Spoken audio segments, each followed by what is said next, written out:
हार्दिक अभिवादन करै छी। आई हम अपने सबके हमरा बृहत्तर में नियुक्त भेला 15 महीना भेला और हमारा नाज है एगो पत्रकारिता पेशा के माध्यम से हम राज्य के विभिन्न ठाव पर रहल छी और वही तहत अखिनता बृहत्तर के अध्यक्ष अला 15 महीना भेला और ये 15 महीना में ये हमरा लाग रहा है 20-25 साल से क्रोनिक भेल बृहत्तर के जो क्रोनिक समस्या है, बहुत समस्या है। इन कानून की कुछ समस्या कुछ जैसे आयल जे कानून से बाहर के समस्या लक विगत कुछ दिन पहले विभिन्न किस्म के भ्रामक समाचार फेसबुक और विभिन्न मीडिया में अले अई बात के वास्तविकता की है जे 11 बुंदे आयल छले हम वह बुंदागत रूप में अपने सब लग जैसे संपूर्ण बुंदा के जैसे ऐठा प्रस्तुत कर रहे छी।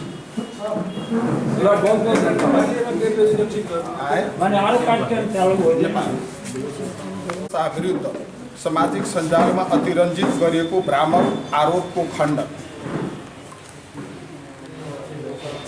बृहत्तर जनकपुर क्षेत्र विकास परिषद का केही कर्मचारीहरूले मिति 80/7/2 गते अध्यक्ष शीतल शाह पर विभिन्न कपोल कल्पित आरोप लगाई परिषद को कार्यालय में प्रवेश निषेध गरिएको बारे अतिरंजित गरिएको समाचारहरू पर मेरो गंभीर ध्यानाकर्षण भएको छ।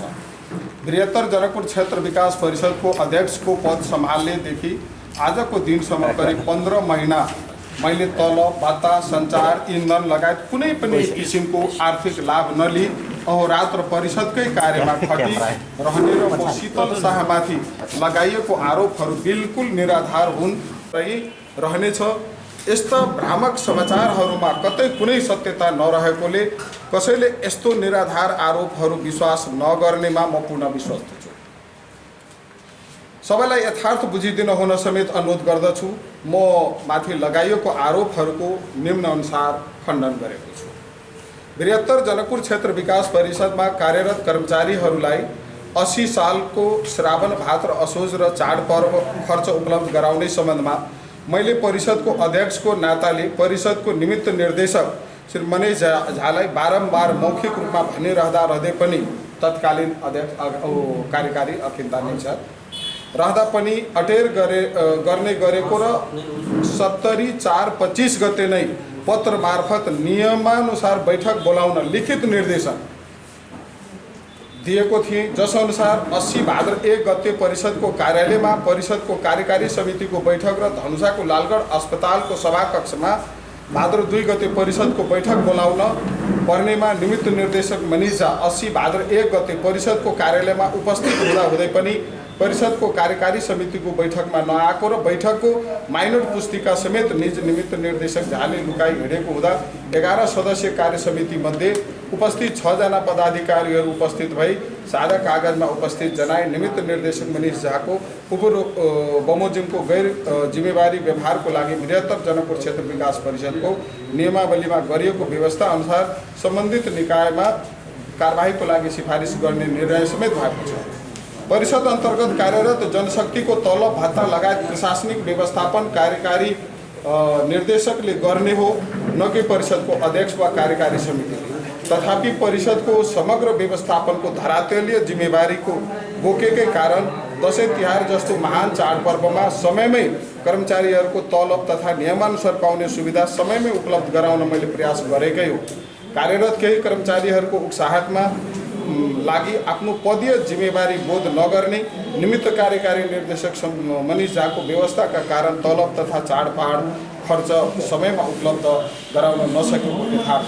बृहत्तर जनकपुर क्षेत्र विकास परिषदको ऐन 2055 को दफा 17(2) बमोजिम परिषदको कार्यकारीको जिम्मेवारी कर्मचारी खटाउने नेपाल सरकारको रहेको हुँदा मैले आउन नदिएको भन्ने आरोप बिल्कुल निराधार हो। उपरोक्त बमोजिम खण्डन गरिएको यथार्थ विवरणहरूको प्रमाण परिषदमा सुरक्षित रहेको हुँदा मैले खण्डन गरे भन्दा अन्य भए पेश गर्न सरकारित पक्षलाई चुनौती दिन्छु। साथै परिषदको समग्र सुशासन प्रवर्धन हेतु मैले आफ्नो फेसबुक मार्फत 79 चैत 25 गते 23 अप्रिल 8 मा सार्वजनिक रूपमै सुशासन प्रवर्धनका केही कतिपय सवालमा भने सम्बन्धित कर्मचारीलाई लिखित निर्देशन दिँदै पनि हालसम्म अनुभूति योग्य नतिजा प्राप्त गर्न सकिएको छैन। अब 2 नम्बर के आर्थिक वर्ष 79-80 को पुँजीगत रकमको खर्च नहुनुमा अध्यक्ष नभई कार्यकारी निर्देशक तथा सम्बन्धित कर्मचारी नै जिम्मेवार रहेको छ। थप आर्थिक भार पर्ने करारका कर्मचारीहरूको म्याद थप नगर्ने सम्बन्धी नेपाल सरकारको सर्कुलर रहेको हुँदा परिषदको 79 असोज 11 गते कार्यकारी समितिको नीतिगत निर्णय अनुसार करारका प्राविधिक कर्मचारीहरूलाई नियमानुसार काममा नलगाउने निर्णय गरिएको हो। साथै कार्यकारी समितिको 79 फाल्गुन 5 गते निर्णय अनुसार नियमानुसार कार्य सञ्चालन गराउन कर्मचारीहरूलाई जिम्मेवारी तोकिएको थियो। तत्पश्चात यो फागुन 5 गते हम सब निर्णय कार्यान्वयन गर्नको लागि छलित दिने। तत्पश्चात पनि उक्त आवकको पुँजीगत खर्चबाट सञ्चालन हुने कार्यहरू सेवा प्रदायकबाट गराउने परिषदको निर्णय विपरीत केही कर्मचारीले आफ्नो नातागोताको करारका प्राविधिक कर्मचारीहरूको म्याद थप नगर्दा न आफू काम गर्ने न अरूबाट हुन दिने अडान राखेकोले उक्त आवकमा कर्मचारीको तलब भत्ता बाहेक कुनै पनि पुँजीगत खर्च नभएको सही नै हो। सेवा प्रदायकबाट नियमानुसार सेवा लिने प्रयोजनार्थ पुँजीगत खर्चका केही योजनाहरूमध्ये सर्वे डिजाइन लागत अनुमान तयार गराई सरकारी इन्जिनियर समेत व्यवस्था गर्दै पनि केही कर्मचारीले अवरोध पैदा गरी काम हुन नदिएको हो। तलब तथा अन्य सुविधा नियमानुसार चाहिने तथा काम गर्नलाई विभिन्न किसिमका राजनीति गरी रमाइरहने त्यस्ता कर्मचारीको कारण परिषदले आफ्नो पहिचान कायम गरी रहन चुनौती झेल्नु परेको आम सर्वसाधारणले नबुझेको होइन। विशुद्ध रूपमा धार्मिक पर्यटकको मूल प्रवाहीकरण गर्न स्थापित परिषद वर्तमानको दिनमा कर्मचारीहरूले राजनैतिक प्रवाहीकरणको अड्डा बनाएको आम जनकपुर क्षेत्रवासीले राम्ररी बुझेका छन्। 3 जनकपुर धाम स्थित जानकी मन्दिर अगाडि रहेको रघुपति मिष्टान भण्डारको बीचमा जडान गरिएको डिजिटल डिस्प्ले बोर्ड जडान सम्बन्धमा मेरो गम्भीर ध्यानाकर्षण भएको छ। तत्सम्बन्धमा मैले छोरा मार्फत भुक्तानी लिने गरेको निराधार आरोप लगाइएको छ। स्पष्ट के पार्न चाहन्छु भने आजसम्म रघुपति मिष्टान भण्डारको बीचमा जडान गरिएको डिजिटल डिस्प्ले बोर्ड तथा विज्ञापन बापत म लगायत मेरो कुनै नातेदार फर्मले भुक्तानी लिएको छैन छ भने कपोल कल्पित आरोपको खेती गर्ने मनुवाहरूलाई प्रमाण पेश गर्न चुनौती दिन्छु। उक्त बोर्ड निःशुल्क रूपमा विवाह पञ्चमीमा मेला भर्ने साधु सन्त आम धर्मावलम्बीहरूमा जनकपुर धामको बारेमा जानकारी उपलब्ध गराउनु, यसरी निःशुल्क रूपमा जनकपुर धामको प्राचीनता मौलिकता र सांस्कृतिक पक्षहरूको प्रचार प्रसार गराउनु अपराध हो भने म अपराधी नै हो। अन्यथा ममाथि नाङ्गो आरोप लगाउनेहरूलाई छानबिनको दायराभित्र ल्याउन जरुरी छ। म स्वयं पनि जनकपुर धाम क्षेत्रकै स्थायी बासिन्दा हुँ। जनकपुर धामको मर्यादा पहिचानलाई काम गराइराख्नु मेरो पनि जन्मसिद्ध जिम्मेवारी हो। संयोगवश अहिले म बृहत्तर जनकपुर क्षेत्र विकास परिषदको अध्यक्ष पनि हो। यस अर्थमा आफ्नो माटोको ऋणी तथा क्षणिक पदीय जिम्मेवारी पाएकै कारण 8 वर्षदेखि बिजुली बत्ती विहीन बिग्रेको कारण 12 बिघामा बिजुली बत्ती मर्मत तथा सञ्चालनको परिषदका कर्मचारीहरूद्वारा तयार पारिएको 20 लाख इस्टिमेटको र 33 लाख ग्राउन्ड क्लिनिङ तथा ग्रेडिङ कार्यमा बत्ती जम्मा 1,90,000 ग्राउन्ड क्लिनिङ कार्य लगभग 4 लाखमा मात्रै तत्कालीन अवस्थामा उधारो भुक्तानीमा सम्पन्न गराउनु यदि मेरो अपराध हो भने म अपराधी नै हो। त्यसैगरी गंगा सागर तथा धनुष सागरमा जडान गरिएको बिजुली बत्ती मर्मतको लागि पेश भइआएको 5 लाखको इस्टिमेट अनुसारको काम मात्र म 3,500 मा मात्र सम्पन्न गराएको छु। अपराध प्रमाणित भए हुन्छ भने म अपराधी नै हो। करिब 11 करोड 74 लाखको लागतमा जानकी मन्दिरमा जडान गरिएको विद्युतीय प्रणाली विभिन्न बहानामा सञ्चालन हुन नसकेको थिएन। मैले पदभार ग्रहण गरेदेखि विभिन्न पहलबाट नियमित रूपमा उक्त सौन्दर्यात्मक बत्ती बलिरहेको जग जाहेर छ। उक्त बत्ती सञ्चालन गर्न करिब 2 लाख थप खर्चिनु परेको थियो, तर हालसम्म परिषदले उक्त कार्यको भुक्तानी गरेको छैन। यसरी एकातर्फ वर्षौंदेखि जनकपुर धामको विभिन्न धार्मिक धरोहरहरूमा नियमित रूपमा बल्न नसकेको बिजुली बत्तीहरूलाई मैले आफ्नो पहलमा एकदमै न्यून खर्चमा बाल्नु मेरो भ्रष्टाचारी भाग्य अपराध हो भने म साँच्चीकै अपराधी नै हो। धार्मिक तथा ऐतिहासिक धरोहरहरूको नियमित संरक्षण, मर्मत तथा सम्भार गरी जनकपुरको पहिचानलाई जीवित बनाइराख्ने मेरो प्रयास अपराधजनक हो भने तिनलाई के संज्ञा दिने, जसले त्यस्ता ठाउँमा सञ्चालित विद्युतीय प्रणाली बन्द गर्नको लागि विद्युत प्राधिकरणलाई पत्रचार गर्ने गर्दछ। अझ म के प्रस्ट्याउन चाहन्छु भने 1 वर्ष अगाडि जुन 20 लाखको इस्टिमेटमा मैले 1,90,000 मा जुन 12 बिघाको बत्ती बाले, अहिलेसम्म भुक्तानी भएको छैन। तपाईको 5 लाखको इस्टिमेटमा 3500 मा गराए, त्यो पनि भुक्तानी भएको छैन। तपाईको 33 लाखको जुन इस्टिमेट गरेको थियो, जुन 4 लाखमा गराए, त्यो भुक्तानी भएको छ। अर्थात् यो म अनुरोध गर्न चाहन्छु, मैले गराएका न्यून खर्चमा जुन कामहरू छ भुक्तानी गर्दैन, किनभने त्यहाँ पहिलेदेखि बानी परेको छ। बिना कमिसन र बिना उसको कुनै पनि फाइल अगाडि बढाउने गर्दैन। तसर्थ यो कुरा गम्भीर ध्यानाकर्षण म गराउन चाहन्छु। बृहत्तर जनकपुर क्षेत्र विकास परिषदको गाडी मैले आफ्नो व्यक्तिगत व्यावसायिक प्रयोजनमा प्रयोग गरेको समाचार हास्यास्पद छ। जग जाहेर छ, शीतल शाहले व्यक्तिगत गाडी विगत 30 वर्षदेखि नियमित रूपमा चढिआएको छ। जहाँसम्म परिषदको गाडी प्रयोगको सवाल उठाइएको छ, मैले परिषदको गाडी प्रयोग गरेको दिन र उद्देश्यको बारेमा प्रत्येक दिनको लगबुक मेन्टेन गरेको छु, जसले पनि जुनसुकै बेला उक्त लगबुक छानबिन गर्दा हुन्छ। मेरो व्यक्तिगत व्यावसायिक प्रयोजनमा प्रयोग हुने निजी गाडीलाई परिषदकै गाडी भनेर चिन्नु र चिनाइनु दुवै या त पूर्वाग्राही मानसिकता हो या त्यस्तो लेख्नेको दृष्टि दोष हो। पूर्वाग्राही मानसिकताको त कुनै उपचार छैन, तर दृष्टि दोष सम्बन्धमा त्यस्तो दृष्टि दोष भएकाहरूको नेत्र उपचार गर्ने मैले व्यक्तिगत खर्चमा गराइदिने घोषणा समेत गर्दछु। जहाँसम्म परिषदको सवारी चालक प्रयोग नगरी आफू खुसी चालक प्रयोग गर्ने गरेको सवाल छ, त्यस सम्बन्धमा प्रथम त परिषदको एक सवारी चालक हेभी सवारी चालक हुन्। मैले प्रयोग गर्ने साधन हलुका सवारी साधन मात्र हो। रह्यो कुरा दोस्रो चालकको चालक सवारी गर्ने अधिकारीको विश्वासको पात्र हुनुपर्ने अलिखित तथा व्यावहारिक आवश्यकता हो। गाडीमा सवारी चालक हुँदाहुँदै नेपालकै सबैभन्दा सुरक्षित स्थान सिंहदरबार परिसरबाट परिषदको गाडी चोरी प्रकरणमा सवारी चालकको संलग्नता हुनु साथै तोकिएको गन्तव्यभन्दा अन्य गन्तव्यमा जबरजस्ती गाडी डोर्याउने चालक उप कसरी विश्वास गर्ने हो। फेरि आफ्नो व्यक्तिगत सुरक्षाको सवालमा कसैसँग सम्झौता गर्न सकिँदैन। मैले पनि त्यही गरेको हो। स्वयं सुरक्षित रही गाडीको सुरक्षा गर्न मेरो स्वयं दायित्व पनि हो। परिषदको कर्मचारीद्वारा परिषद कार्यालयमा परिसरभित्रै विगतमा भ्रष्टाचार प्रमाणित हुने कागजात सहित परिषदको सरकारी गाडी जलाइएको घटना पनि जनकपुरवासी समक्ष ताजा छ। गाडी सम्बन्धमा मैले जिल्ला दोलखा बिगु गाविस 3 बिगु गाविस वडा नम्बर 7 हाल सम्बेल शेर्पाको नाति ज्ञानजेल शेर्पाको छोरा जेन्डेल शेर्पाले बृहत्तर जनकपुर क्षेत्र विकास परिषदको परियोजनार्थ निज यस 4/2015 मोडेलको प्राइभेट जीप बृहत्तर जनकपुर क्षेत्र विकास परिषदले धार्मिक सांस्कृतिक र सामाजिक कार्यको निमित्त मात्र प्रयोग गर्न पाउने गरी निःशुल्क रूपमा 76 कार्तिक 14 गते दानमा दिएकोमा परिषदका तत्कालीन कार्यकारी निर्देशक बलराम ठाकुरले पहिले आफ्नो श्रीमती इन्दु लेखा कुमारी ठाकुरको नाममा दर्ता गराइएपछि परिषदका हेभी सवारी चालक धनीराम मण्डलको नाममा दर्ता पास गरिदिएको पर्याप्त प्रमाण हुँदाहुँदै पनि म उप कपोल कल्पित आरोप लगाउने कर्मचारीहरूले यदि परिषदकै हित सोचेको भए हालसम्म उक्त दानमा पाएको स्कर्पियो गाडीको खोजबिन किन नगरेको हो।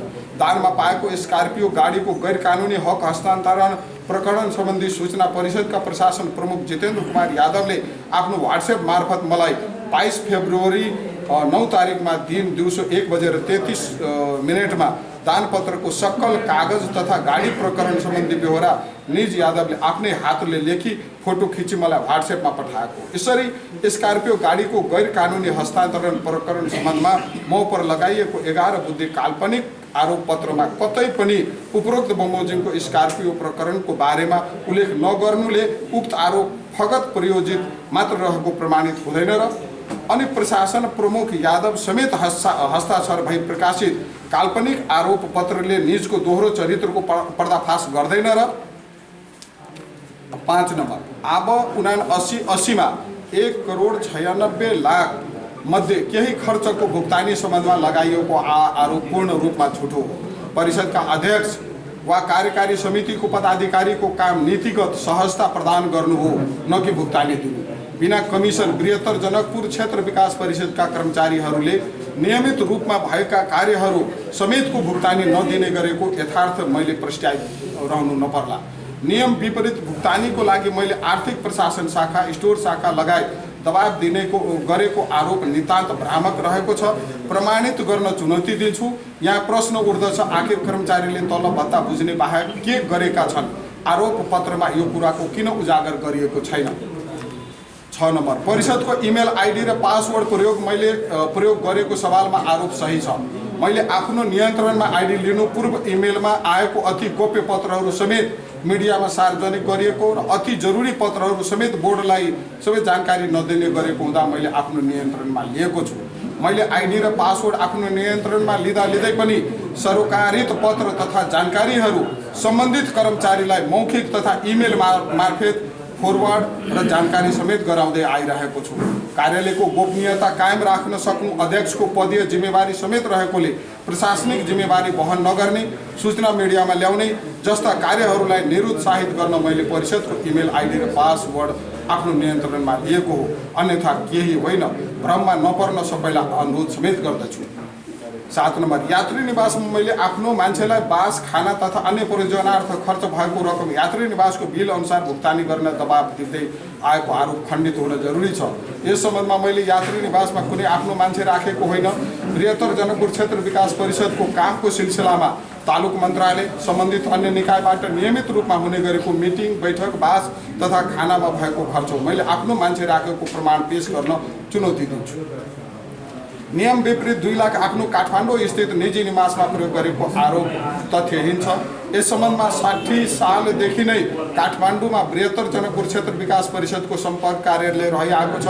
परिषदको कार्यकारी समितिको 79 श्रावण 26 गतेको निर्णय बमोजिम काठमाडौँमा सम्पर्क कार्यालय स्थापना गरी कार्य सञ्चालन गर्न माग प्रशस्त गरेको हुँदा सोही सम्पर्क कार्यालयको घर भाडा, फर्निचर तथा कार्यालय सञ्चालन प्रयोजनार्थ उपयुक्त बमोजिमको खर्च परिषदकै कर्मचारी मार्फत भएको हो। कुनै पनि सरकारी कर्मचारीले आफ्नो नाममा पेश केली अरूको व्यक्तिगत काममा खर्चिएको पुरा फगत अफवाह मात्र हुन सक्छ, स्वीकार्य हुन सक्दैन। 9 नम्बर, आफ्नो पदीय अधिकारको दुरुपयोग गरी अध्यक्षले गत आबमा 79-80 को विवाह पञ्चमीमा नियम विपरीत सञ्चालक परिषदबाट आन्तरिक कोषको बजेट बाँडफाँड बिना नै व्यक्तिगत लाभको लागि कार्य गराई 20-25 लाख नियम विपरीत भुक्तानी लिएको आरोपमा कुनै सत्यता छैन। यस सम्बन्धमा विगतको विवाह पञ्चमीको नाममा विगत 10 वर्षदेखि अहिलेसम्म तपाईको 25 लाखदेखि 80 लाखसम्म खर्च हुने गरेकोमा अब 79-80 को विवाह पञ्चमीको अवसरमा परिषदको बोर्डकै निर्णय बमोजिम 12 बिघाको ग्रेडिङ कार्य, सरसफाई, प्रचार प्रसार, साधु सन्तको खाना, खाजा, पानी, शौचालय लगायतका मेला व्यवस्थापन कार्यमा करिब 11 लाख खर्च भएकोले बाँडफाँडबाट खर्च रकम अनुमोदन समेत भइसकेको सोही बमोजिम नियमअनुसार परिषद कार्यालयले भुक्तानी गरेको हो। भुक्तानी तथा कुनै पनि आर्थिक कार्यमा मेरो संलग्नता नहुने कानुनी प्रावधान नै छ। जहाँसम्म यस सम्बन्धमा अख्तियारबाट जवाब माग गर्दा नपठाएको सवाल छ, त्यस सम्बन्धमा जवाब पठाउने जिम्मेवारी अध्यक्षको हो कि सम्बन्धित कर्मचारी संयन्त्र आफ्नो पदीय जिम्मेवारीबाट पन्छिने परिषदको वर्तमानको कर्मचारी संयन्त्रको मनोवृत्ति सम्पूर्ण प्रमाण मसँग सुरक्षित रहेको छ। आवश्यक परे उचित समयमा सो समेत सार्वजनिक गर्ने प्रतिबद्धता जाहेर गर्दछु। 10 नम्बर, यात्री निवास ठेक्का प्रकरणमा मेरो कुनै संलग्नता छैन। ठेक्का प्रकरणमा परिषदको प्रशासन शाखा प्रमुख जितेन्द्र कुमार यादव स्वयं साक्षी रहेका छन्।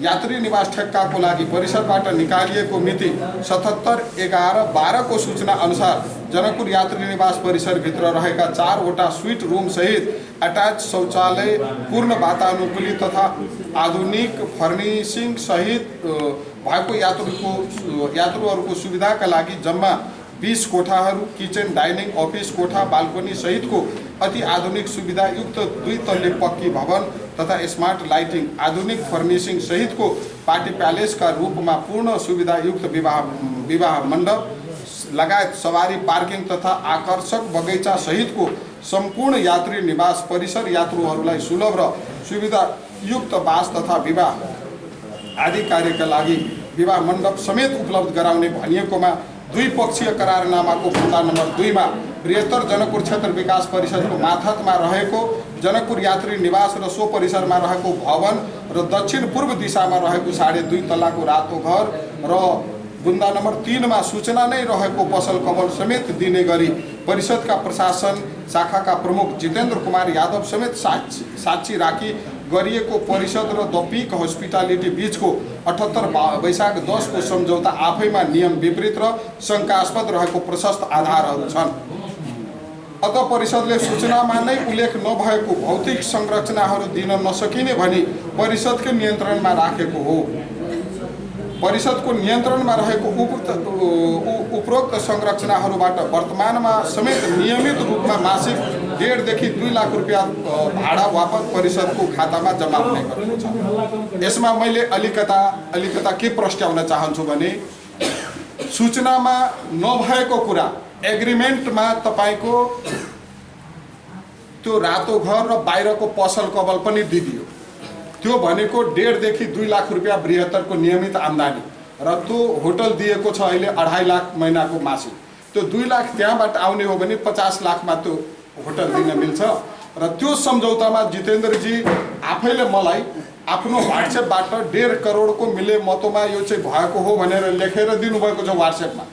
म त्यहाँ अरू पनि सामानहरू लगभग 2 करोडको सामान हराएको छ र उहाँले नै त्यो लिखित मलाई व्हाट्सएपमा दिनुभएको छ यो सामान हरायो र उहाँलाई नै संयोजक बनाए मैले असोज 11 गतेको कार्य समितिको निर्णयबाट उहाँलाई संयोजक बनाएर 15 दिनभित्र प्रमाण पेश यो प्रतिवेदन पेश गर्न भने आज 1 साल भइसकेन।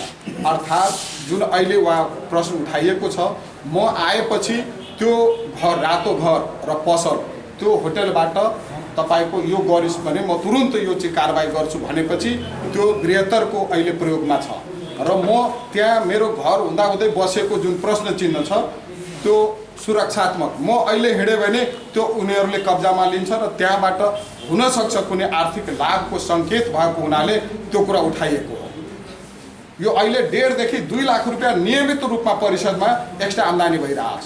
त्यो यदि मैले नगरेको भए त्यो 2.5 लाखमै त्यो सबै बाहिरको सबै हुन्थ्यो, त्यो त 50,000मै तपाईको महिनाको हुन्थ्यो भने यो जायज कुरा हो र यो कुरा तपाईहरुले पत्ता लगाउनुस्।